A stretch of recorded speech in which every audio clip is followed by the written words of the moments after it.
चुनाव के दौरान जो एक बात आप हमेशा सुनते आए हैं वो है मुफ्त में चीजों को बांटना। फ्रीबीज कल्चर, रेवड़ी कल्चर हमारे देश की एक प्रथा जैसी बन गई है। कभी बिजली को फ्री कर देना, कभी पानी को फ्री कर देना, कभी लैपटॉप बांट देना, कभी साइकिल को बांट देना, कभी कुछ कभी कुछ। इस चीज को ध्यान में रखते हुए माननीय सुप्रीम कोर्ट ने अभी एक संज्ञान लिया है जिसमें उन्होंने दो बातों को डिस्टिंग्विश कर दिया है कि कल्याणकारी योजनाएं एक अलग बात है और फ्री बीज बांटना एक अलग बात है। नमस्कार, मैं हूं ओम द्विवेदी। आप सभी का बहुत बहुत स्वागत करता हूं हमारे विवेचना आईएएस एकेडमी के इस प्लेटफॉर्म पे, जिसमें आज मैं आपके साथ एक बहुत ही इंपॉर्टेंट मुद्दे पर डिस्कस करूंगा जो अभी कुछ देर पहले सुप्रीम कोर्ट की तरफ से आया है। सुप्रीम कोर्ट ने यहां पर यह बात क्लियर कर दी है कि भाई welfare schemes is something different from the freebies. Freebies कुछ अलग है, वेलफेयर स्कीम है जो वो अलग होती हैं। और यहां पर जब हम वेलफेयर की बात करते हैं, कल्याण की बात करते हैं, वेलफेयर की बात करते हैं, कल्याण की बात करते हैं, तो आपको यह बात पता होनी चाहिए कि सर भारत एक कल्याणकारी राज्य है और DPSP directive principle of state policies यानी राज्य के नीति निर्देशक तत्व हमें बताते हैं कि हमारे देश को किस तरीके से चलना चाहिए और ये सारी चीजें एक कल्याणकारी राज्य को के निर्माण के लिए जरूरी है। इसलिए ये चीजें डीपीएसपी में मेंशन की गई हैं।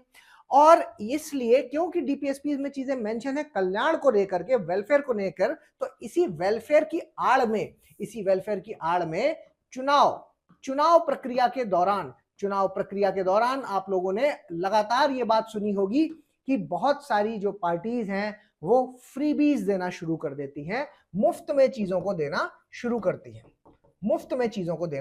देती हैं। इस मुफ्तखोरी को डिफरेंशिएट करने के लिए, अलग करने के लिए माननीय न्यायालय ने, सुप्रीम कोर्ट ने यह बात यहां पर बता दी है कि भाई freebies is something different from the welfare scheme.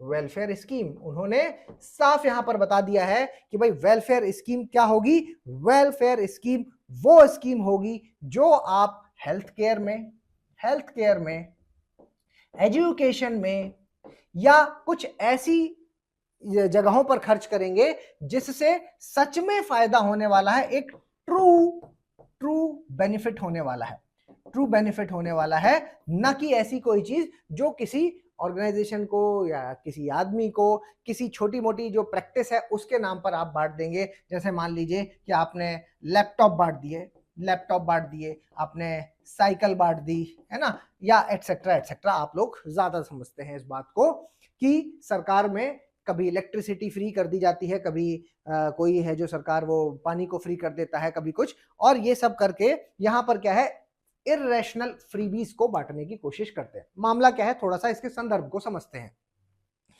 यहां पर आप ये बात समझिए कि सुप्रीम कोर्ट में एक केस आया कि इर्रेशनल प्रैक्टिसेस बहुत ज्यादा होती है, इर्रेशनल फ्रीबीज हैं जो वो चुनाव को जीतने के लिए यहां पर बांटी जाती हैं। तो सुप्रीम कोर्ट ने कहा मतलब कि क्यों ना सुप्रीम कोर्ट को यहां पर डिस्टिंग्विश करना चाहिए कि वेलफेयर स्कीम क्या होता है और फ्रीबीज यहां पर क्या होती है। ठीक है, तो क्योंकि देखो होता क्या है कि इससे ओवरऑल तो नुकसान जनता का ही नुकसान है। क्योंकि देखिए अब आपने फ्रीबीज दिया, किसी भी सरकार ने फ्रीबीज दिया तो कहां से आया, जनता के पैसे से आया। और जनता के पैसे से जब आया तो उसको चुकाना भी तो पड़ेगा, है ना, उसको आपको चुकाना पड़ेगा। किसको? जनता को ही चुकाना पड़ेगा। तो इसलिए यहां पर जनता का पैसा सेव करना जरूरी है। अब दूसरी बात आप यहां पर ये समझिए कि मान लीजिए कि आप कहीं से लोन ले लेते हैं, है ना, वर्ल्ड बैंक वगैरह कहीं से भी आप लोन ले लेते हैं, और लोन लेकर के अगर ये चीज करते हैं, लोन लेते हैं, तो क्या उसको चुकाना नहीं पड़ेगा? लोन को भी चुकाना पड़ेगा, है ना, लोन को भी आपको चुकाना पड़ेगा। और जब लोन को आप चुकाएंगे तो भी किसका पैसा जा रहा है? आप ये कह सकते हैं सर पीपल ऑफ इंडिया का ही पैसा जा रहा है, भारत के जनता का, भारत के लोगों का पैसा दे रहा है। दूसरा क्या हो सकता है कि आप इस पैसे के लिए कहां से व्यवस्था करेंगे? हो सकता है कि आप नोट छाप लें, और अगर आप नोट छापेंगे तो भारत की जनता को, पीपल ऑफ इंडिया को क्या झेलना पड़ेगा? इन्फ्लेशन झेलना पड़ेगा। इन्फ्लेशन यानी महंगाई को भी झेलना पड़ेगा।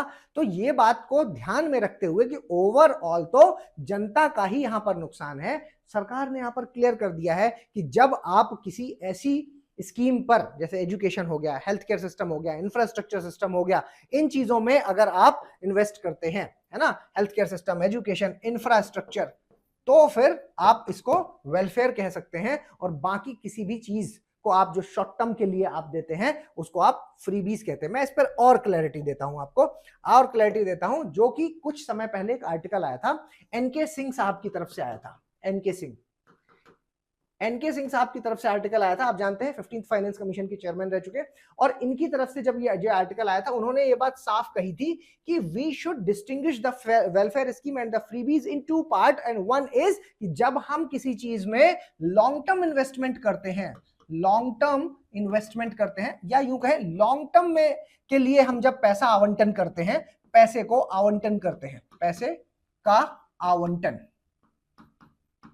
ठीक है, लॉन्ग टर्म के लिए। मान लीजिए जैसे कि जैसे जो मैंने अभी आपको बताया कि इंफ्रास्ट्रक्चर के लिए, आपने किसी भी तरीके के इंफ्रास्ट्रक्चर के लिए आपको पता है कि सर स्कूलों की छतें गिर रही हैं, ये मामला लगातार जो है वो सामने चल रहा है कि स्कूलों की छत गिर जाती है। आपने देखा कि सर हमारे यहाँ पर सड़कों की प्रॉब्लम है, सड़कों में बहुत तेजी से सड़कें खराब होती हैं हमारे यहाँ, क्योंकि करप्शन प्रैक्टिस भी लगातार यहाँ पर चलती है, ठीक है। आपने यहाँ पर देखा कि सर हमारे यहाँ पर डिजिटल इंफ्रास्ट्रक्चर की कमी है, डिजिटल इंफ्रास्ट्रक्चर, ठीक है। आपने यहाँ पर देखा कि सर हमारे यहाँ पर हेल्थ केयर सिस्टम की कमी है, हेल्थ केयर में, यहां से मुझे एक बात और याद आ रही है, हेल्थ केयर में आपको पता है कि सर सरकार ने एक व्यवस्था कर दी है, प्रधानमंत्री जन आरोग्य योजना के तहत 5 लाख तक का इलाज है जो वो आप फ्री ऑफ कॉस्ट कहीं भी करा सकते हैं, चाहे वो प्राइवेट हो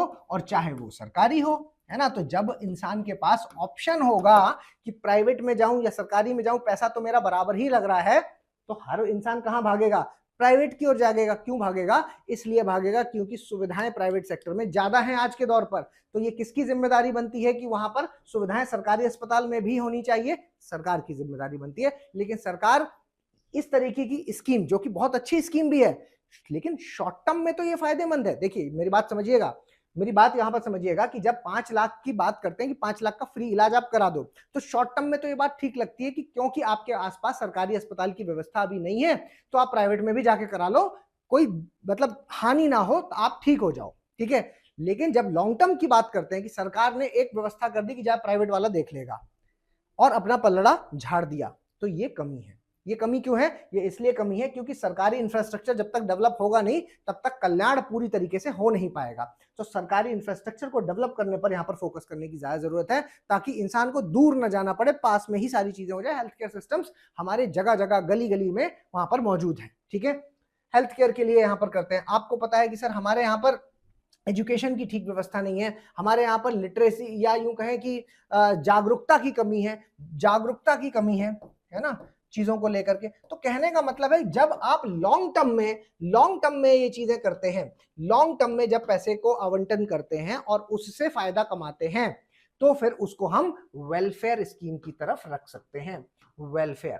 और जब आप शॉर्ट टर्म की बात करते हैं, ठीक है, जब आप शॉर्ट टर्म की बात करते हैं, ठीक है, तो जो थोड़े समय के लिए, मान लीजिए कि आपने पैसा बंटवा दिया, तो ये क्या है कि फ्रीबीज होते हैं, शॉर्ट टर्म वाले फ्रीबीज हैं।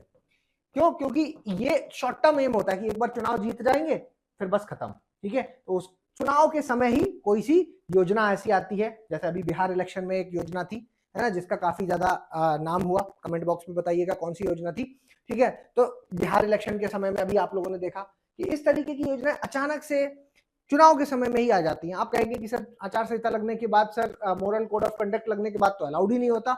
उसके बाद भी सरकारें क्या करती हैं, यहाँ पर सरकारें कहती हैं कि नहीं, ये हमारी पुरानी पेंडिंग स्कीम है जिसको अब हम लागू कर रहे हैं, इस लिहाज से वो आ जाती है, ठीक है। तो ये चीजें हैं जो वो यहाँ पर एक आर्टिकल में हम लोगों ने पढ़ा था। बिल्कुल उसी चीज को, उसी मद्देनजर को ध्यान में रखते हुए सुप्रीम कोर्ट ने यहाँ पर डिवीजन कर दिया है कि ऐसी स्कीम्स जो लॉन्ग टर्म में बेनिफिट कर रही हैं, वो सब हमारी वेलफेयर स्कीम का पार्ट हो जाती हैं, और वो सारी स्कीम्स जो शॉर्ट टर्म में फायदा दे रही हैं, वो सब हमारी फ्रीबीज का पार्ट हो जाती है, ठीक है, वो सब हमारी फ्रीबीज का पार्ट हो जाती है। इसके अलावा सुप्रीम कोर्ट यहां पर एक केस के बारे में भी जिक्र करता है, मैं उसका नाम आपको बताता हूं, आप वहां पर नाम इसको याद रखिएगा, 2013 का केस है S Subramaniam Balaji, Supreme Court का एक केस है एस सुब्रमण्यम बालाजी,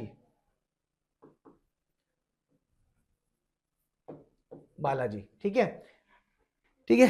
एस बालाजी का जो केस है versus state of Tamil Nadu, versus state of Tamil Nadu, state of Tamil Nadu. इसमें सुप्रीम कोर्ट के पास एक केस आया, सुप्रीम कोर्ट के पास केस आया कि भाई देखो कि जब चुनाव आते हैं तो चुनाव के दौरान सरकारें या यूं कहें कि जो पार्टीज हैं वो पार्टीज अपने मैंडेट्स निकालती हैं, मैनिफेस्टोज निकालती हैं, मैनिफेस्टोज, ठीक है, अपने मैनिफेस्टोज निकालती हैं चुनाव प्रक्रिया को लेकर के कि हम ये करेंगे, आप हमें चुनाव दीजिए, हमें वोट दीजिए तो हम आपके लिए सड़कें बनवा देंगे, ये करवा देंगे, वो करवा देंगे, इस तरीके के वादे करती हैं, ठीक है। और ये वायदे कई बार क्या होते हैं कि झूठे साबित हो जाते हैं। क्यों झूठे साबित क्यों हो जाते हैं? झूठे इसलिए साबित हो जाते हैं कि एक बार जब जीत गए तो फिर सरकारें भूल जाती हैं, ठीक है।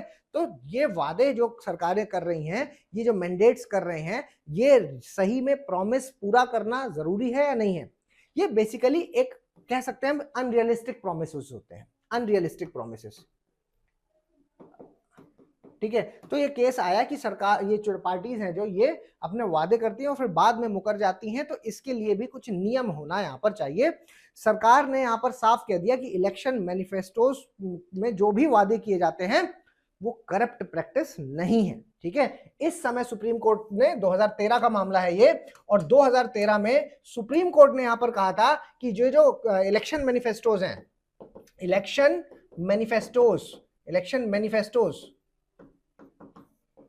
ये जो इलेक्शन मैनिफेस्टोज हैं, इनमें जो वादे किए जाते हैं वो कहीं से भी करप्ट प्रैक्टिस नहीं है, करप्ट प्रैक्टिस नहीं है, ठीक है। तो 2013 में सुप्रीम कोर्ट का रुख अलग था, ये नाम याद रखिएगा इस केस का, क्योंकि सुप्रीम कोर्ट का उस समय रुख ये बोला है कि भाई ये वादे हैं जो ये करप्ट प्रैक्टिस का पार्ट नहीं है। लेकिन अब सुप्रीम कोर्ट का डायरेक्शन अलग दिख रहा है, सुप्रीम कोर्ट की दिशा अलग साइड से दिख रही है। यहां पर अब समझ में आ रहा है कि supreme court welfare schemes, freebies को यहां पर अलग करके बेसिकली अब वो ये बताना चाहता है कि जो वादा करेंगे उसको पूरा करना पड़ेगा और वो लॉन्ग टर्म वाली चीजों पर इन्वेस्ट कीजिए, बिकॉज बोझ पड़ रहा है। किस पर बोझ पड़ रहा है? हमारे जनता के जेब पर बोझ यहां पर पड़ रहा है, ठीक है। तो ये जो अभी न्यूज है वो अभी आपके सामने इस वक्त आई हुई है, ठीक है। तो ये जो न्यूज है इसको मुझे आपके साथ यहां पर डिस्कस करना था, ठीक है। अगर आपने हमारे चैनल को सब्सक्राइब नहीं किया तो प्लीज इसको सब्सक्राइब कीजिए। आपको लगातार अलग अलग तरीके से प्रोग्राम्स यहाँ पर मिल रहे हैं, 3 से 4 हमारा करंट अफेयर्स प्रोग्राम है जो वो डेली बेसिस पर मिलता है, मैपिंग सेक्शन है, आप हमारी प्लेलिस्ट में जाकर के अलग अलग चीजों को देख सकते हैं। इसके अलावा जो हमारे सोशल हैंडल्स हैं इनके साथ जुड़ करके भी हमारे साथ जुड़ सकते हैं। Thank you everyone, thank you so much. विवेचना IAS एकेडमी, आपका लक्ष्य हमारा विश्वास।